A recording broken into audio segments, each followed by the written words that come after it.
Hey guys, welcome to Clever TV's in-depth look at Twilight's Cullen family. I'm Jocelyn Davis in the studio and I'm joined by Dana Ward.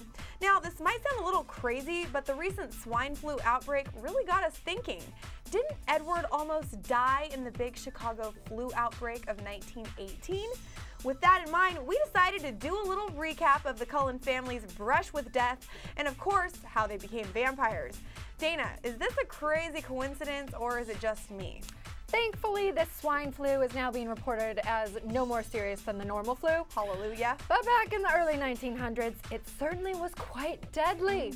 So now we're going to count down the Cullen clan and refresh our memories about the moments leading up until each family member's vampire transformation. So we're going first. First up is the patriarch of the family, Carlisle Cullen, who is Edward's father. Carlisle was born in the 1600s and his father was an Anglican pastor who hunted werewolves and vampires in an effort to rid the world of sin.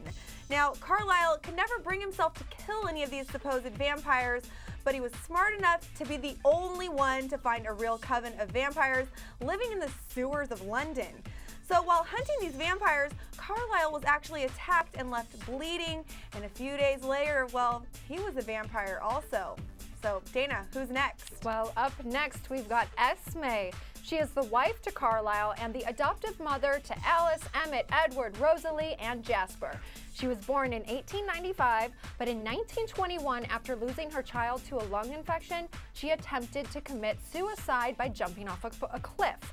Now, she got sent to the morgue, but she still had a beating heart. What? Carlisle recognized her from when he treated her as a child, and of course Carlisle then changed her into the ever-loving maternal figure that we all know. That's sad. I mean, she must have really wanted to be a mom. Definitely. Now, next up is Jasper Hale. He was born in 1843 and was a major in the Confederate Army. During his service, he was turned a vampire by someone named Maria. After this, Jasper helped Maria create a new vampire army, but eventually the violence of that life became way too much for him. Later, though, he found his wife Alice, and they were able to live a peaceful life in the coven of the Cullen family. I think that sounds like a better choice. Yes, ditto. Well, wifey to Jasper is Alice. Right. She was born in 1901 and has a pretty interesting history that she just doesn't remember. Say what? Allison's human family apparently placed her into an asylum due to her unnatural premonitions, and then a vampire worker completed the transformation in order to save her from the tracker vampire James. That's right, that's right. Alice and Bella are the only two people to ever escape James.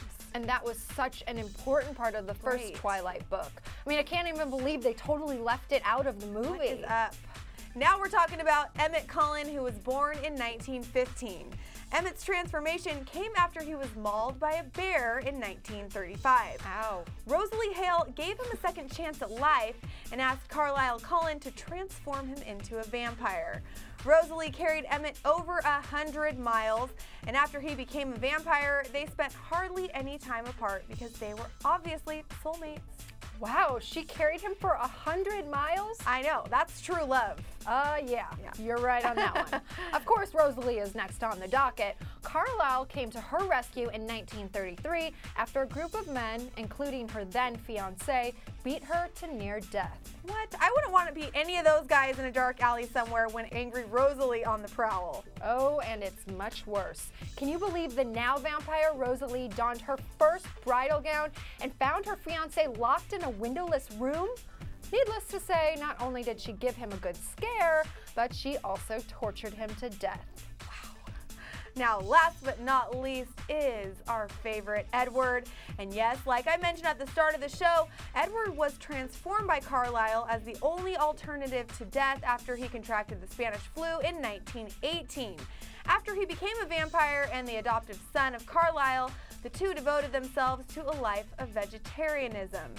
Yep, and well, that brings an end to the Cullen family origins. After all, you can't know where you're going until you know where you came from.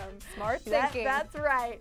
Stay right here at Clever TV for more info on the Twilight saga. I'm Jocelyn Davis with Dana Ward, and we'll see you next time.